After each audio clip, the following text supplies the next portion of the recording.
as a collaborative team, our job is to find ways that we can improve student achievement with the super subgroup. And I feel like not only for teachers but also for administrators, in order to do that we have to work on the mindset.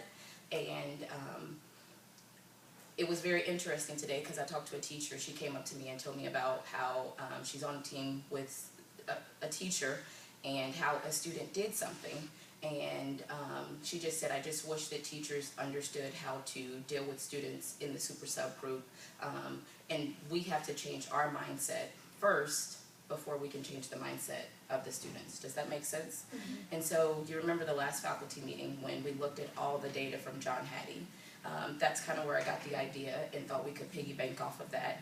And that's why I chose you to be part of this collaborative team. And I remember hearing about the one thing where John Hattie had said the home environment. I just assumed it would have a high influence on the students when in fact it didn't.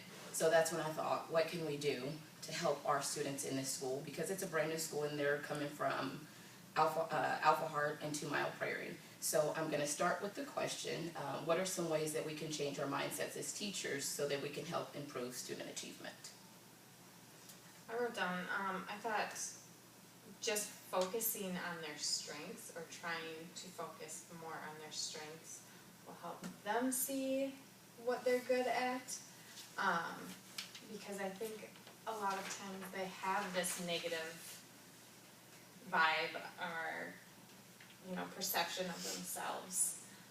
They're not smart, they're not good at things, and so just making sure that in your mind, you're pointing out the strengths that they have.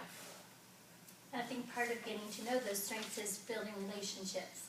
They really have to know that you care before they're going to learn from you. So the more you can get to know them, eating lunch with them, talking with them during breakfast time, and see what they're interested in, what they like doing outside of school, as well as their academic performance. If you know them as a whole person, I think that makes a difference. I agree, and that was something that Eric Jensen said, that teachers' positive growth-oriented mindsets can help compensate for students' negative mindsets. Right. I think it's similar to like just being a coach for them. If you think about a coach, like when you go to work out, they know you in and out, they know what you're not so good at, but they never get they never, harp on you for those things that you can't do. They just are always there to pick you up, make it fun and exciting, and always keep you really enthusiastic about what you're doing and how you're growing too. I think it's really important to look at the student's growth because sometimes you might get a kid who starts really, really low and they might grow a lot when they're still below level, but you can see how they've grown over time and they've really worked hard to make improvements. And I know that helps me have hope for other kids who I might think oh man, they're so behind, but if you think about the growth that the kids make. And that connects to our whole brain teaching and our super improvers chart, which is a great opportunity to look, and we celebrate each week, what areas did we grow in, so that way every kid has something to celebrate that week that they're really working on and improving, which helps.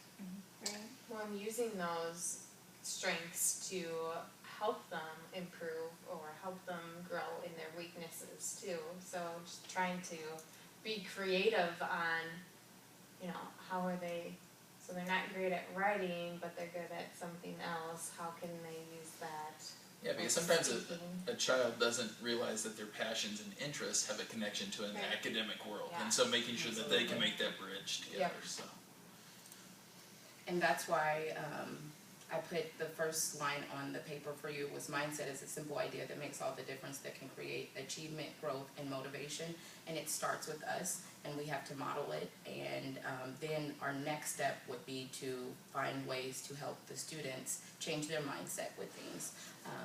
Moving on to the next question, what are some ways that we can help students start changing their mindsets? I think maybe showing them some role models, like how you said, like us showing them we can do it if we can work hard, maybe someone like a sports star or somebody who started out low where they are and how hard they worked and grew. Okay, so your job is to go back to your teams and report what you've learned, and then we will follow up with this in about a month. Do we feel like that's something we can all agree upon? Yeah. Awesome. I really appreciate